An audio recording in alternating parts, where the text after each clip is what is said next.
शलोम, आप सभी को जय मसीह की। आज हम एक ऐसे अध्याय पर ध्यान केंद्रित कर रहे हैं जो केवल दुख का वर्णन नहीं करता बल्कि आत्मा को झकझोर देने वाली सच्चाई को प्रकट करता है। विलाप गीत अध्याय 2।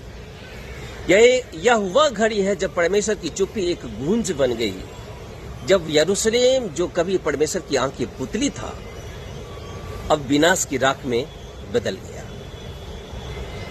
जब मंदिर की शोभा, याजकों की मर्यादा, नबियों की आवाज और नगर की दीवारें सब गिर चुकी थी, प्रभु का कोप बादल की तरह छा गया।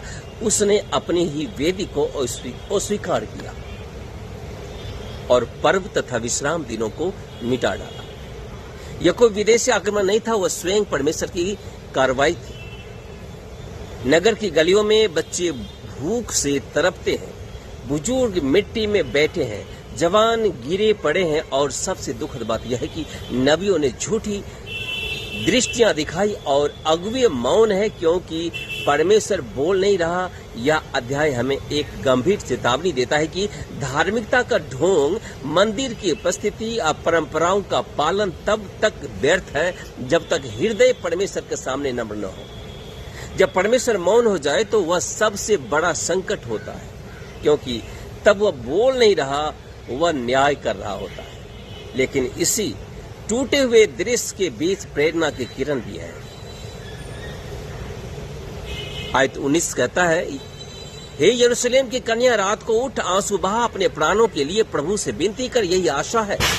जब हम टूट कर पश्चाताप करते हैं, जब हमारी आंखों से आंसू बहते हैं, तब परमेश्वर का दिल फिर से द्रवित होता है।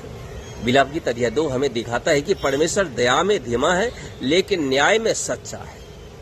यदि जीवन में कोई संकट है, आत्मा सूख चुकी है, तो विलाप करो, पर सही दिशा में परमेश्वर की ओर लौट आओ। मंदिर भले टूट जाए लेकिन हृदय फिर से मंदिर बन सकता है। याद रखो, परमेश्वर न्याय करता है लेकिन वह दया से भी परिपूर्ण है।